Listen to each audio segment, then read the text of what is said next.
We're thrilled to have you join us on a great adventure, a trip across the ancient world as we plumb the secrets and the mysteries of the stories of the Bible.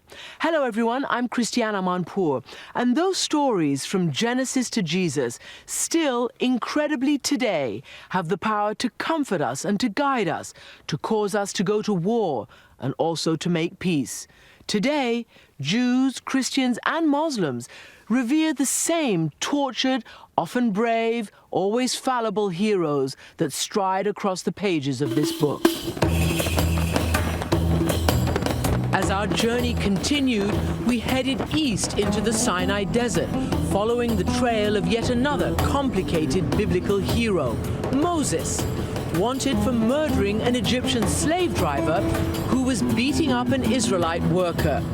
The Bible says that Moses traveled this way to flee the Pharaoh's death sentence. So we're whizzing through this desert at top speed because of the potential danger. Tension was growing in Egypt as people waited for the results of their recent presidential election. In the political turmoil, authorities were losing control of this remote, bandit-ridden region. There are Bedouins around here who have been attacking vehicles as they go through this part of the Sinai during this time of political confusion in Egypt. Our guide has put on a headscarf to try to blend in a little bit more, and he's also carrying a gun. Wait, you have a gun, sir? Yes. When was the last time someone was kidnapped? Yesterday night. Yesterday night. Okay, are you nervous, kids? Okay, so why are we stopping?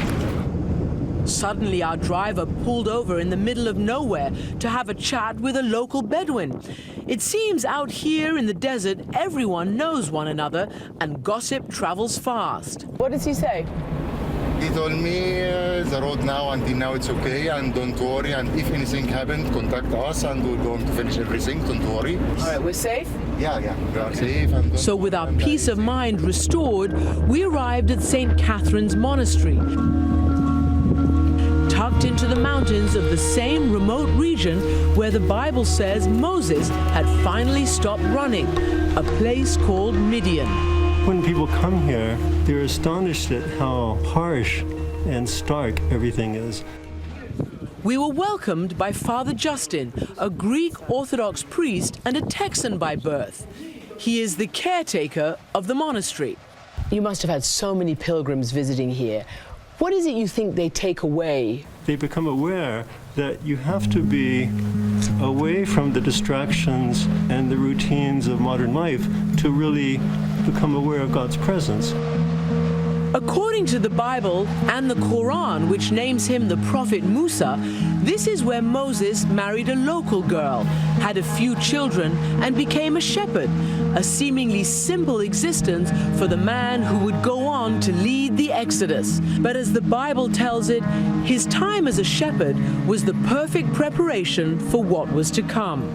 Every single prophet was a shepherd at one point. Being a shepherd softens the heart of the prophet, prepares him for being a shepherd of a community, not only a shepherd of cattle.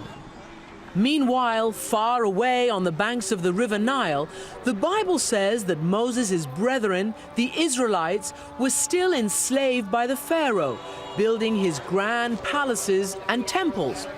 After many years of suffering, the Bible says, they were fed up and began to groan and cry out to their God.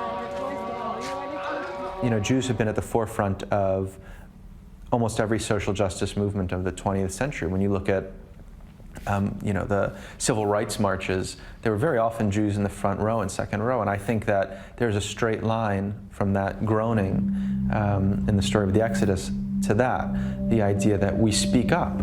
It seems God heard their cries. The Bible says that Moses, who was living in peace and quiet, then got the surprise of his life. And everything's peachy keen until one day he notices a bush that seems to be on fire, and yet it's not consumed. And from that bush comes the voice of God. And according to tradition, that miraculous bush is still right here today. There's the burning bush. And what is the structure around it? All that had to be enclosed when the area was engulfed with pilgrims. And people would come and, what, try to take bits away? Yes. Like a relic? That's why it's sort of pruned at where a person could reach. Father Justin tells us that St. Catherine's, one of the oldest monasteries in the world, has been protecting the bush from relic-hungry pilgrims for more than 15 centuries.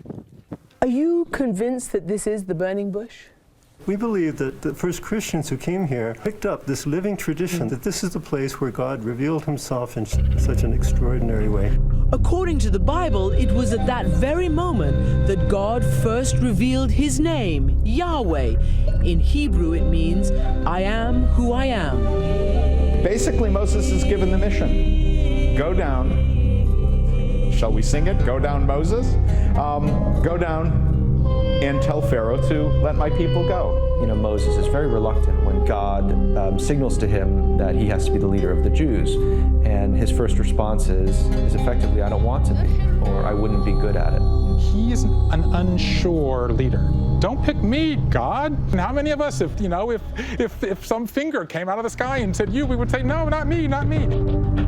But it turns out there was another figure in ancient Egypt who didn't hesitate to give everything up to follow the path of who he believed was the one and only true God.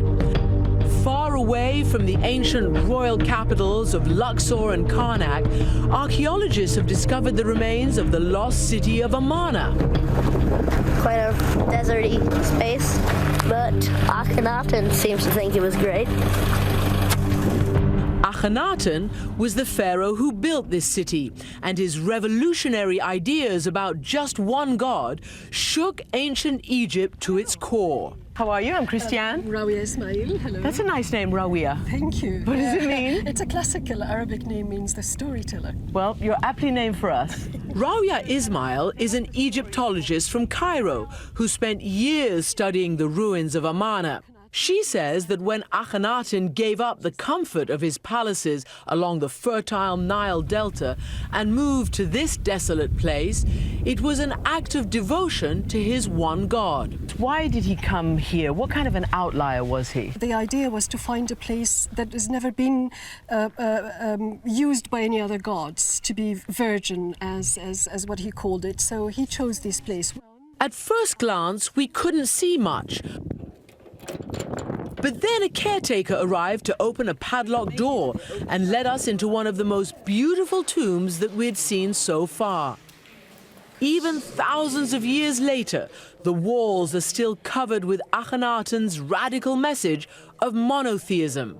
The main idea is the sun and the rays of the atom. And the influence, though, is the one God. Yeah. That's the main idea, is that the one God is responsible for everything. He looks after us above earth, and he looks after us underneath, and he looks after us in the resurrection.